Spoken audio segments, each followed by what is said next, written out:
Our guest of honor, Tiff Macklem, Governor of the Bank of Canada. By way of background, Governor Macklem was appointed Governor of the Bank of Canada on June 3rd, 2020 for a 7-year term. As Governor, he is also Chair of the Board of Directors of the Bank and a member of the Board of Directors of the Bank for International Settlements. He is Chair of the Group of Governors and Head of Supervision and the oversight body of the Basel Committee on Banking Supervision, and co-chair of the Financial Stability Board's Regional Consultative Group for the Americas.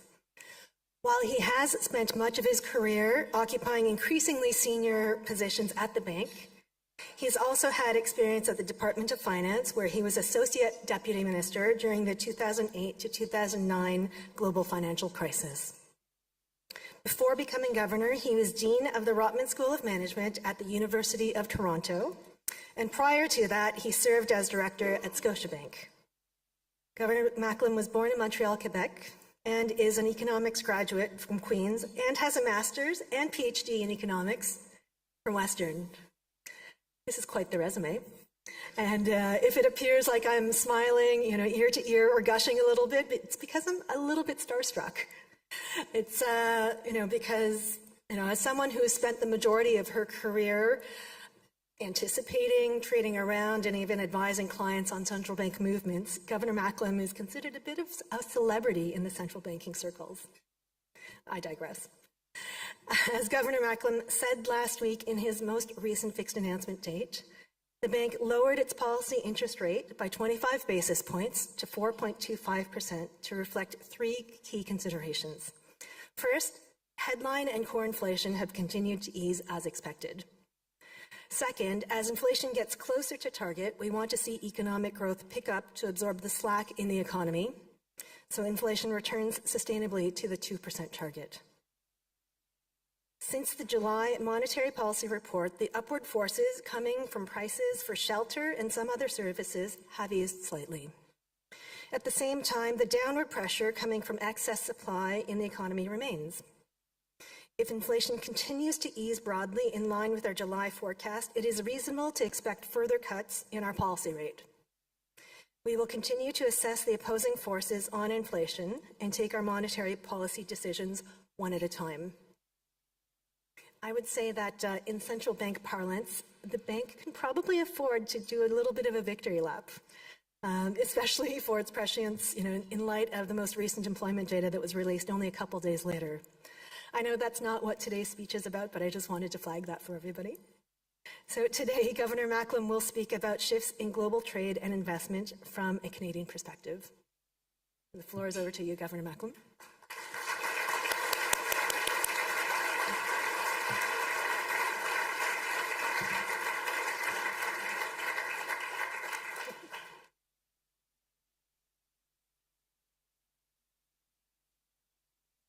Well, thank you, Sharon, for that lovely introduction. And I think we're done on monetary policy. Beautifully done.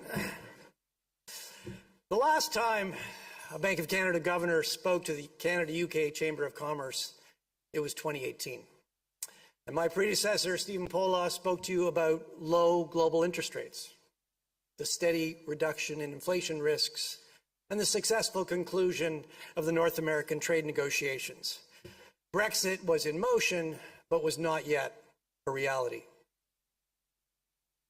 How the world has changed in just 6 years. The pandemic, Russia's unprovoked invasion of Ukraine, and a global battle against inflation have altered the economic landscape. Concerns about national and economic security are changing trade, investment, and business decisions. Accelerating digitalization, particularly AI, is creating new competition for economic power. Geopolitical tensions are shifting economic relationships, and industrial policy is making a comeback. In my time with you today, I'm going to talk about how trade is changing in response to these forces, both globally and for Canada. I'm also going to discuss what international financial institutions and the Bank of Canada can do to safeguard stability and prosperity as the global economy shifts beneath our feet. While there are many uncertainties, one thing looks clear. International trade will be different in the years ahead. Canada needs to be ready for the opportunities and for the disruptions. As World War II was ending, Allied nations created the Bretton Woods institutions, the IMF, the World Bank, and what would eventually become the WTO. They wanted to avoid the protectionism and instability of the Great Depression. And they believed economic cooperation, including open trade, was the best way to sustain peace and prosperity. For roughly the next 65 years, rising global trade and economic growth have gone hand in hand. Open trade brought specialization, innovation, and economies of scale. It drove investment, efficiency, and productivity. For consumers, open trade increased the selection of goods and services, and it lowered prices. Trade spurred income growth across countries, lowered global poverty, and raised standards of living. Trade grew faster than GDP until about the global financial crisis in 2008-9. Now, some think we've entered a period of deglobalization. Others see it as a slowdown in globalization or a slowbalization. The enormous disruptions caused by the pandemic make the recent trend hard to discern. But there is no question that global trade growth has at least slowed. That's a big concern, especially if you're an open economy like Canada or the United Kingdom. To some extent, a slowdown in global trade growth was inevitable. Once tariffs were substantially reduced and most economies were participating in global markets, the potential to expand trade by lowering tariffs further and including more countries became more limited. But recent events have exacerbated this slowdown. New global tensions have added trade frictions between competing countries. Public and political support for open trade is also waning, in part because the benefits have not been evenly shared. We've all benefited from a wider selection of goods and services at lower prices. But when low-cost importers undercut domestic producers, workers who lost their jobs lost more than they gained. With changing economics, new security threats, and waning support, global trade is being rewired, recast, and redirected. Trade is being rewired by shifting international economics. China is no longer the lowest cost global supplier of consumer goods. Production of many manufactured goods is moving elsewhere. As China moves up the value chain, it's competing more directly with advanced economies. At the same time, the pandemic, Russia's invasion of Ukraine, geopolitical conflict, and climate change have all made supply chain resilience a greater priority, even at the cost of efficiency. Trade policy is being recast to encompass national and economic security and to foster leadership in strategically important industries. Trade and industrial policy are being used to make the supply of critical inputs more secure and protect and promote domestic production in key industries. Globally, trade is being redirected by import and export restrictions, tariffs, and conflict. Trade in high-tech is constricted by geopolitical concerns. The shift to cleaner growth is accelerating trade restrictions on raw materials needed for green energy. Climate change and conflicts threaten food security, promoting export restrictions on key staples. And Russia's invasion of Ukraine has led to a multilateral expansion of the scope and reach of economic sanctions. How does an open economy like Canada's best navigate this changing trade landscape? Well, that's a very big question. So what I'm going to try and do is break it down into some manageable bites. I'll start with 3 global trends, which I want to highlight. First, global trade growth has slowed, and this slowdown is concentrated in advanced economies. Second, the growth we are seeing in trade is shifting from goods to services. And third, trade is fragmenting as China's role changes. In sum, trade routes and trade partners are shifting, and the implications for our prosperity could be significant. So let me take each of these in turn. First, trade growth in advanced economies has slowed in the last decade, and this has pulled down global trade growth. But trade by and between emerging and developing countries has continued to grow. Indeed, WTO Director General Ngozi Okonjo-Iweala believes trade has entered a new, more inclusive phase, which she calls reglobalization. Over 25 years, the share of global trade among developed countries has declined, while the share among developing countries has more than doubled. As Dr. Okonjo-Iweala has stressed, preserving open trade is critical to raising incomes in developing economies and narrowing the gap with more advanced countries. The second trend is that trade in services is picking up even as trade in goods is slowing. Globally, goods trade is a much bigger piece of the pie. It's more than 3 times larger than trade in services. So strong growth in services doesn't fully offset weak growth in goods. But trade in services is gaining share. Since about 2000, growth in services trade has outpaced goods, though the impact of the pandemic has impacted both. Global demand for goods soared early in the pandemic when we were all stuck at home. Then when our economies reopened, consumers turned to services, particularly the ones we'd all missed during lockdowns. But the pandemic may have also provided a more durable boost to trade and services. Because customers had to be delivered digitally during lockdowns, business invested in digital delivery, adding supply along with demand.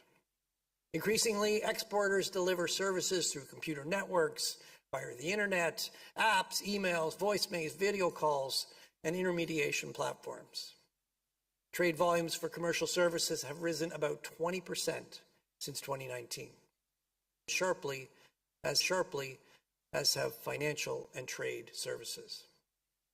And digitalization continues, especially the opportunities created by AI to create new services and change the way services are delivered. Now, whether growth in services trade will continue at this rapid pace is an open question, but the seemingly vast potential of digitalization suggests that future growth in trade will be tilted to services. The final global trend is the shift in global relationships. China is a big part of that story. Its exports have moved up the global value chain, and geopolitical tensions are altering key relationships. Rising wages, increased expertise, and deliberate government policy have all pushed China into higher tech electronics and advanced products. China is now the world's biggest exporter of broadcasting equipment, computers, solar power, and electric batteries. Its electric vehicle industry is the largest in the world, with over half of global production. These advances have sparked concern that Chinese technology could both displace local industry and compromise national and economic security. The U.S. has banned the use of some Chinese products and restricted the exports of leading technologies to China. Other countries, including Canada and the UK, have taken similar steps. In May, the United States announced it would quadruple its tariffs on Chinese EVs to 100%, and Canada is following suit. The EU is also applying higher tariffs on EVs. But the increased use of trade restrictions is actually much broader than China. Trade restrictions increased sharply around the world starting in about 2018. So did industrial policy to bolster domestic players against imports and respond to security concerns.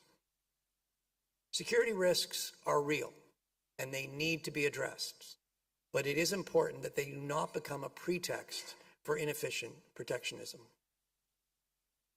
Trade is also being rerouted as businesses try to diversify supply chains and find friendlier partnerships.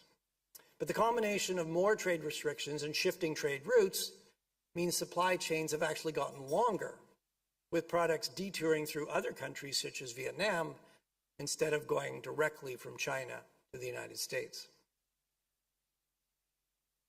Fragmentation has economic costs. Businesses have to focus on national security and geopolitical uncertainties, not just efficiencies and productive partnerships. The IMF estimates that the costs of trade fragmentation could range from 0.2% to 7% of global GDP. But costs go beyond trade, and the losses are unlikely to be evenly distributed.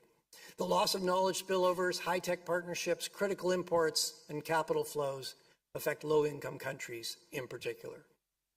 The potential for trade and innovation to continue to lower global poverty will decline.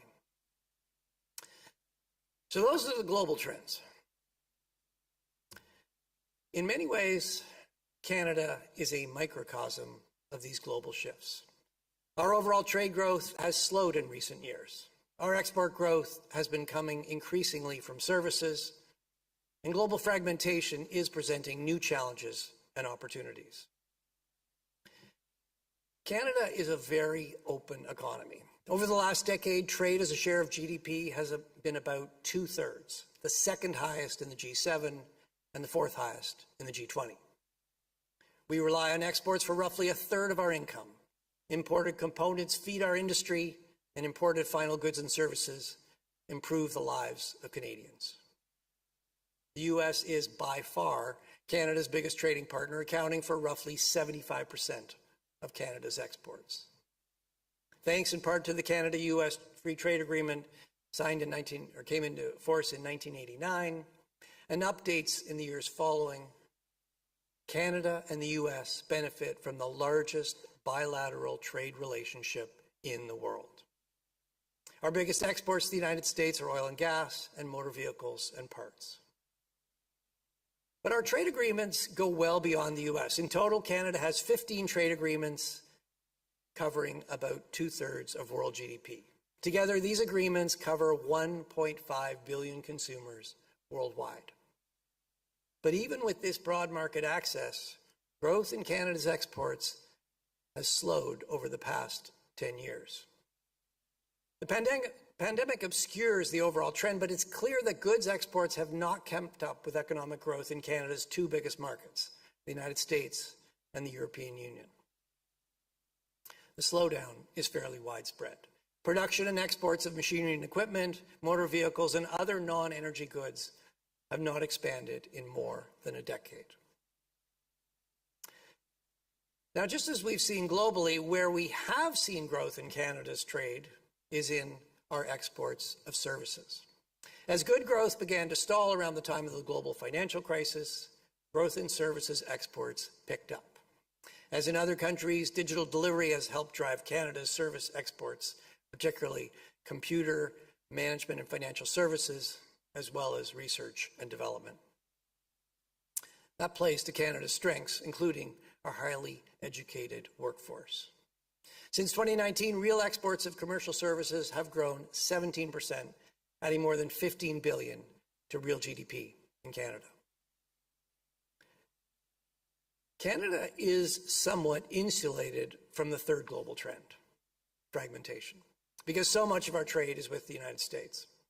But shifting supply chains present risks as well as opportunities for Canadian business.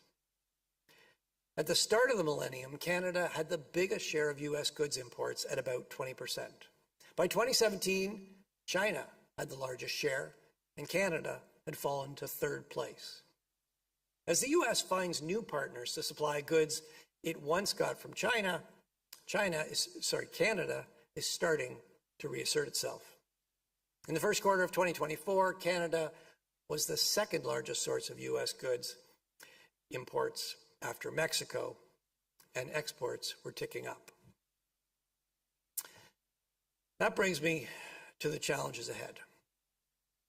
The trade landscape is shifting. So how should Canada respond? I see three key elements. We need to seize opportunities to secure our place in a rewired trade system. We need to be effective at the international table to influence how trade is recast and redirected. And we need to manage the shocks that are bound to come. Fortunately, geography and history have given Canada significant advantages in global trade. With the Canada-US-Mexico agreement, we have a strong relationship with the biggest, richest market in the world, which sits right next door to us. Despite the shifting trade winds, 77% of Canada goods exports still flow to the US. And Canada is also the #1 export destination for the US and the largest destination partner for 32 of its 50 states. The continued success of this trade relationship is in the interest of both countries. Beyond the US, Canada has strong market access around the world thanks to the trade agreements I've already mentioned. But holding our ground is not going to be enough. We need to build better relationships, produce the products people want to buy, build and maintain the infrastructure to get those products to market, and boost our productivity to compete globally. The Canada-UK relationship is an important one. The UK is Canada's 3rd largest trading partner, and with two-way trade of more than $50 billion. We've made progress towards a bilateral trade agreement, but sticking points remain. And until they're resolved, too many goods and services will remain outside the competitive tariff-free supply chains we've established with other countries. There are benefits to getting this done for both our countries. Canada needs to be able to sell the products people want to buy. We are a stable, responsible, technologically advanced energy producer. Our auto sector is globally competitive. And we have new and emerging areas of strength, including green technology and electricity. To leverage these strengths, we need to invest in trade infrastructure and reduce trade barriers so that integrating Canada into the North American value chain is more attractive for business. This includes investing in our electricity grid and transportation infrastructure. And business needs to invest in new equipment and innovation to be globally competitive. As trade is recast for security or strategic reasons, Canada is a trusted and reliable trading partner. Canada is not going to be the cheapest alternative, but we have a highly skilled labor force, reliable energy and transportation networks, and solid financial institutions.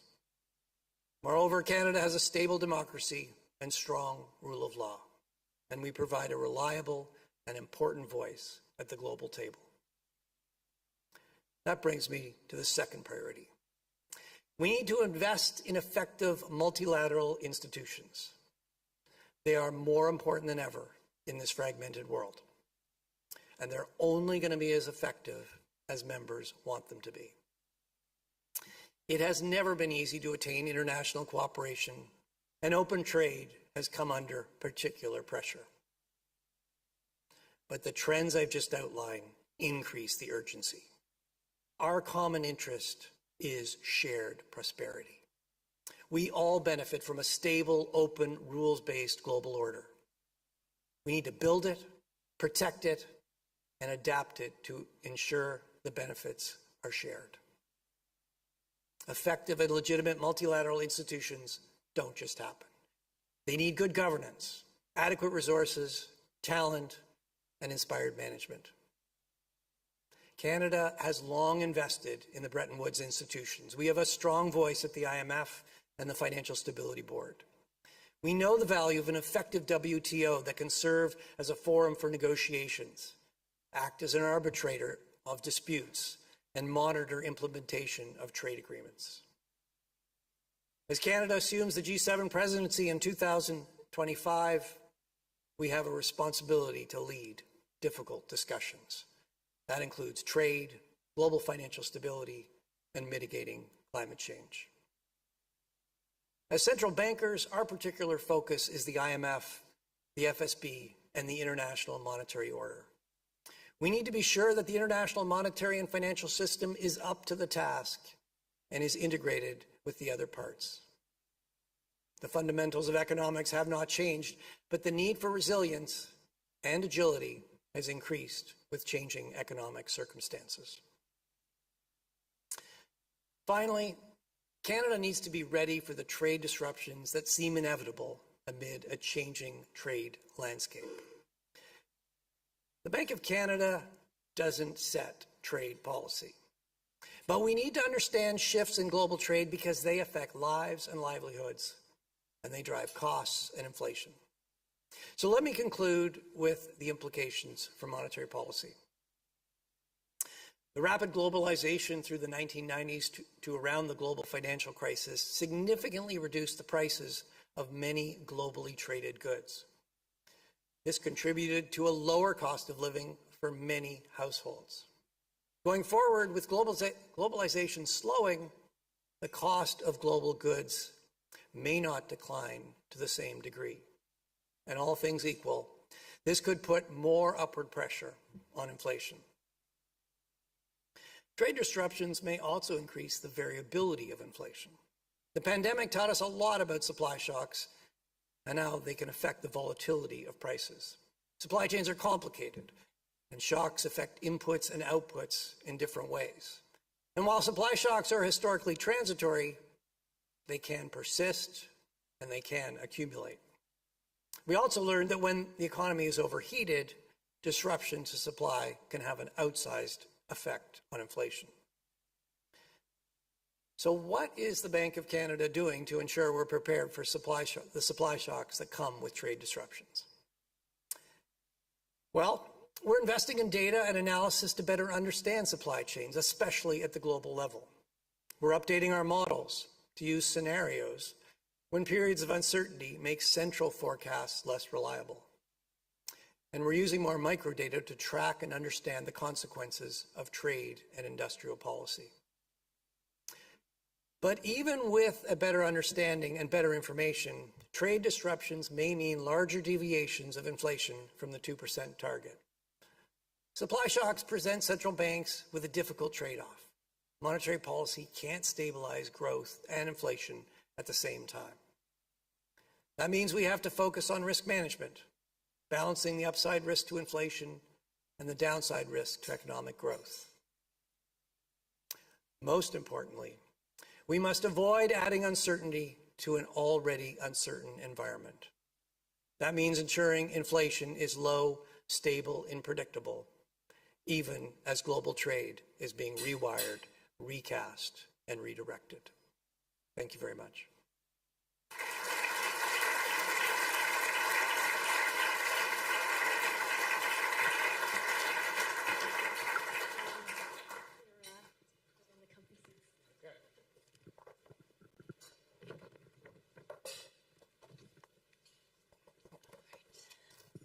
So thank you very much, Governor Macklem, for sharing your insights on really what is a complex subject. We are now going to proceed to the question and answer session of our luncheon, and I'm told we've got a tight 10 minutes for this. Before I open the floor to questions, I actually have a couple questions myself. You spoke about trade barriers, and I want to link this back to your mandate. You spoke about the impact of trade barriers, but can we peel back the onion a little bit and think about what is the framework or approach that the bank uses in analyzing the impact to inflation from these global shifts in protectionist policies? I think this, hopefully that works well. As I really tried to outline in my remarks, the trade landscape is shifting. There's a lot of uncertainty, but there are some things we can see. Businesses are investing a lot in the resiliency of supply chains. That's going to have some cost. Businesses also need to think more about security. They need to manage geopolitical uncertainties. They can't think purely about the efficiency. Again, those security threats are real. They've got to be addressed, but that will come with some cost. So, we have a clear mandate. We have an inflation control. We are charged with maintaining low and stable inflation. For us, we need to understand what are the cost implications, and then what happens to those costs? Do they eat into profit margins? Do they get passed through into final goods and services prices and put upward pressure on inflation? The other element is if you've got more trade disruptions, you could see more volatility in prices, more fluctuations in inflation. And particularly given these are supply shocks, as I was just saying, when you have a demand shock, demand is weak, the economy is weak, inflation tends to go down. We lower interest rates, that stabilizes the economy, brings inflation back. Supply shocks are much tougher. Output goes down, unemployment goes up, at the same time inflation goes up. So you've got to do your best to assess how persistent is this supply shock. Can I look through it? Do I need to take some action? What's happening to expected inflation? I mean, the one thing we know is if we don't keep inflation expectations well anchored, nothing in the economy is going to work well.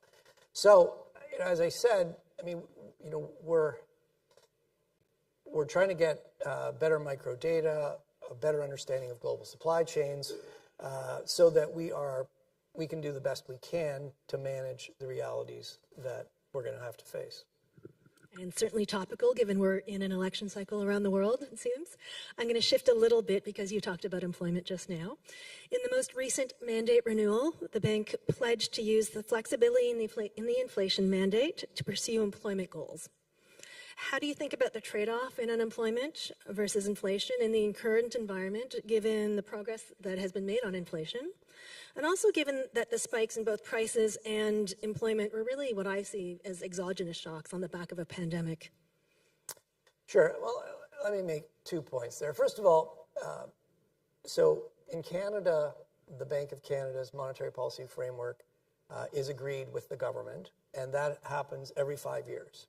And the last agreement was in 2021, and the Bank of Canada and the government agreed that the best contribution monetary policy could make to the well-being of Canadians would be to continue to focus on price stability.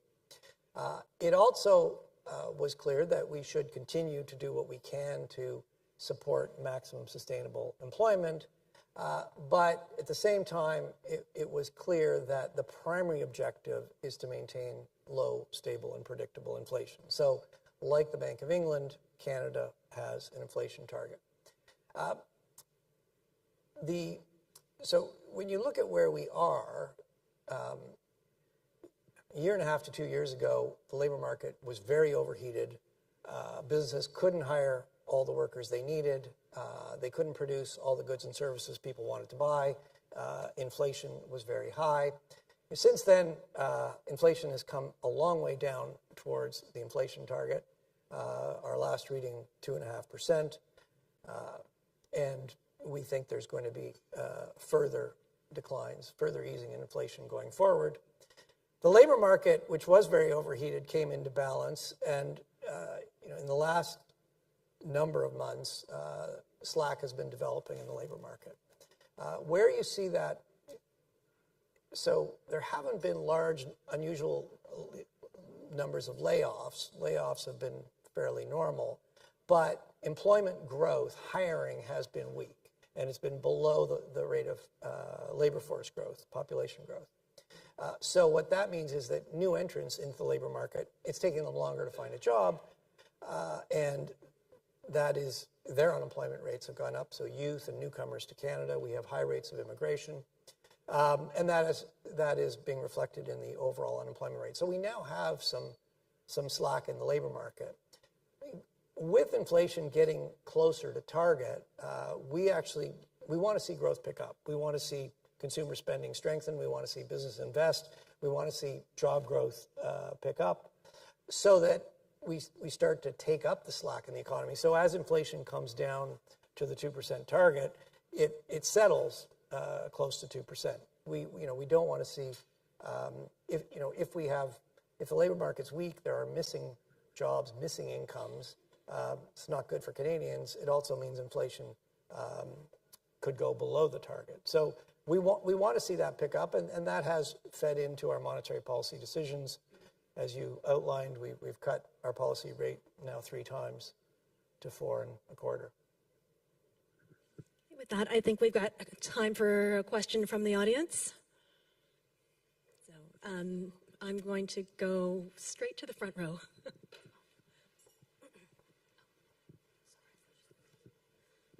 Hi. So building on the last point, obviously in the latest unemployment report, we went up 20 basis points again. I wanted to ask you, how much further loosening do you think there needs to be before, the downside risks are really sort of building and you may have to speed up the pace that you're getting to neutral at? We've seen this with the Fed, that, no more loosening is welcome, and there is the potential to speed up the pace to getting to neutral. As you've said, the inflation prints have got much better.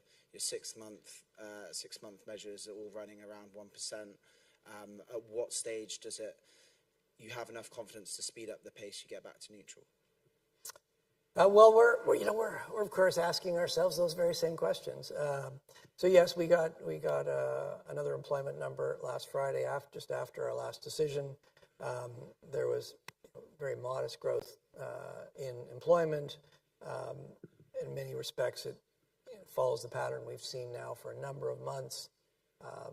Employment growth is fairly weak, and it's certainly well below growth in labor force. Going forward, I think we've been pretty clear, as you outlined off the top. We expect inflation is going to continue to ease. We want to see growth pick up, and against that background, it's reasonable to expect further cuts in our policy interest rate if the economy continues to evolve as we're expecting. Now, as you look forward, the other thing we've been clear about is we're not on a predetermined path. We're going to take these decisions one at a time based on the best available information at that time. And when you look forward, there are a few scenarios you can imagine. It could be that inflation's at 2.5%. We expect it to keep easing. Actually, as you get towards the end of the year and early next year, given some base year effects, it'll probably bump up a little bit. There are risks. We've still got wage growth running well above productivity. There is a risk that feeds into labor-intensive services, and you don't see as much easing in inflation as we're expecting. As we lower interest rates, the housing market could strengthen more quickly than we expect. That could put we've already got very high shelter price inflation. That's the main thing holding inflation up.